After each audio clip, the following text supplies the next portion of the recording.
ये एक दुख का कारण है कि सुख का?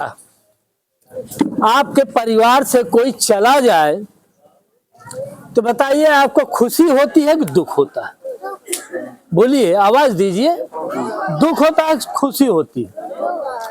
अगर आपका दिल दुखी है, आपके नात रिश्तेदार मित्र है, तो दुख की सूचना पा करके क्या उनका दिल खुशी होगा कि दुखी होगा? दुखी होगा।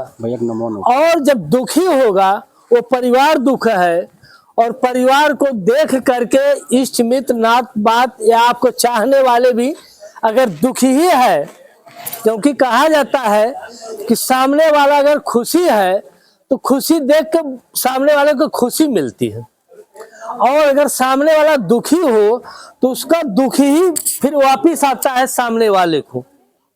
तो अगर ऐसी व्यवस्था है, ऐसा होता है, तो भोज आप क्यों देते?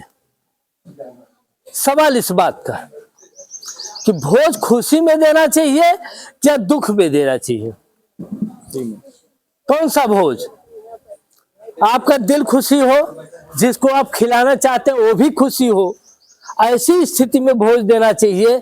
या आपका दिल रो रहा है और खाने वाला का भी दिल रो रहा है, तो ऐसे जगह भोजन करना चाहिए? किस जगह करना चाहिए?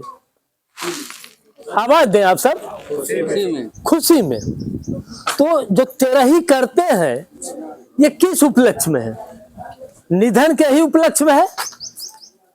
कोई परिवार आपके बीच से अगर चला गया तो दुख है, तो दुख के उपलक्ष्य में आप तेरही करते हो ना? तो होना चाहिए कि नहीं होना चाहिए?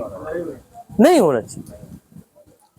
दूसरी बात, लोग कहते हैं कि भाई हम पिंडा पर आए दे, घंट बढ़ाए दे, पानी दे दे, फिर उन जहां भी गए होंगे उनको मिलेगा, है ना? लेकिन आज इस वैज्ञानिक युग में वैज्ञानिक बताते हैं जो ब्रह्मांड का निर्माण हुआ है, पृथ्वी, जल, वायु और अग्नि, ये 4 महाभूत तत्व हैं। इन्हीं तत्वों से हमारा ब्रह्मांड बना है। सभी जीव जंतु वनस्पतियां सब इसी में समाहित हैं। आप देखते हैं कि जब जीव निकलता है, माने आदमी निधन हो जाता है जिसका, तो अक्सर मुंह खुल जाता है, सांस लेना बंद हो जाता है। इसके मतलब हमारे जो शरीर में महाभूत तत्व जो ऑक्सीजन के रूप में है, वायु के रूप में है, वो वायु के रूप में हमारे शरीर से अलग हो गई। अलग होके कहाँ गई? वायुमंडल में जो वायु है उसी में जाके मिल गई। ठीक, हमारे शरीर का जो जल है, जला देने पर भाप बन के उड़ जाएगी शरीर का पानी, दफन कर देंगे तो मिट्टी में मिल जाएगी पानी। माने पानी वाला तत्व पानी में मिल गया, चाहे वाष्प बन के वायुमंडल मिल गया और चाहे जमीन में मिल गया। फिर मिट्टी रह गई शरीर जिसे हमारी बनी है वजन, जला देने पे राख बन जाएगी और दफन देने पर मिट्टी में मिल जाएगी। फिर टेम्परेचर रहा जिसको ताप कहते हैं, पावक, शरीर ठंडी हो जाती है कब? जब उसका निधन हो जाता है। तो हमारी गर्मी कहाँ गई? वो भी निकल के गर्मी में समाहित हो गई। तो जो चारों तत्वों से हमारा आपका वनस्पतियों जीव जंतुओं का निर्माण हुआ, तो मरने के बाद चारों तत्व अलग अलग जगह चले गए, जहां से आए थे वैसी में विलीन हो गए। तो फिर कौन सा तत्व बचा जहां के आप जाके जन्म लेंगे?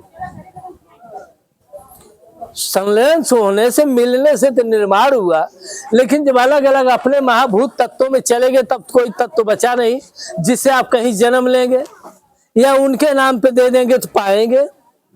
ऐसा तो कुछ नहीं होता। तो ये मिथ्या है। जहां तक कि अभी हमारे पूर्ववक्ता त्रिभुवन जी ने कहा कि लोग कहते हैं आत्मा जन्म ले लेगी। आपने रेफरेंस दे दिया कि एक आदमी निकला, मान लीजिए 99 100 आदमी है, एक आदमी की निधन हो गया, एक आत्मा चली गई, अगर आत्मा को मानते हैं तो निकल गई, तो बचे 99 आदमी, और वो कहीं जाके जन्म ले लिया, तो 99 + 1 100 हुआ कि नहीं? यानी संख्या न बढ़ेगी न घटेगी। लेकिन जहां माता पिता थे, अब उनके जगह 20 लोगों का परिवार हो गया। मान लीजिए माता पिता के निधन हो गया तो 2 ही आत्मा गई, तो यहाँ 20 लोग कहाँ से आ गए? इसके मतलब आत्मा नामक कोई चीज नहीं है।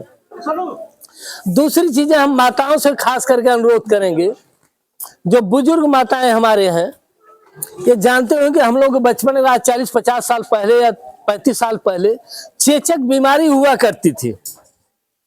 चेचक बीमारी होती थी, लोग कहते थे दर्शनिया बुलाए दे, ठीक 12 बजे शुगर काट दे, घड़ा धार दे दे, सामने ओकरे के परे न, जो हम लोगों के एज के हैं वो सब जानते होंगे।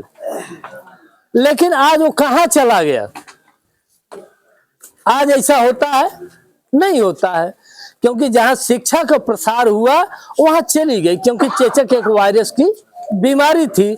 हमारी माताएं और पिता लोग कहते थे कि भाई ये देवी जी का रूप है, देवी भगवती। तो आज वो भगवती कहाँ चली गई? रहती तो आज आपके बीच में रहना चाहिए ना। लेकिन वायरस का टीका लगा बच्चों में और चेचक हमेशा के लिए समाप्त हो गई। एक भ्रम आपके दिमाग में था उस जमाने में, और जो उस समय हमने देखा कि बचपना में अगर टीका लगाते थे तो लोग कहते हैं, माई लोग जो अपने बच्चा ज्यादा माने, कहना ही तो चला जाओ पक्षी यही फोड़ा हुई तक तो का टीका न लगे चाहिए। लेकिन सरकार ने प्रयास किया, चेचक का टीका लगवाया, देवी जी चली गई। दूसरा एग्जाम्पल देना चाहूँ, सन 75 की बात है, इंदिरा गांधी, पॉलिटिकल बात नहीं है लेकिन यथार्थ की बात है। इंदिरा गांधी ने 25-30 साल बाद जो आने वाला समय, उसको ध्यान से देखा कि आने वाले समय में जनसंख्या इतनी बढ़ जाएगी कि हम बच्चों को लालन पालन, शिक्षा, स्वास्थ्य सब नहीं दे पाएंगे, रोजी रोटी, मकान, कपड़ा। तो उन्होंने ऑपरेशन की बात चलाई, तो कुछ महिलाएं आई आगे और विरोध इतना हुआ कि लोगों ने कहा कि ऐसी सरकार नहीं चाहिए। मध्य प्रदेश, राजस्थान, उत्तर प्रदेश, हरियाणा, 4 जिलों में उनको एमपी में एक भी सीट नहीं कांग्रेस को मिली। मैटर केवल एक था, ऑपरेशन कराना, नसबंदी।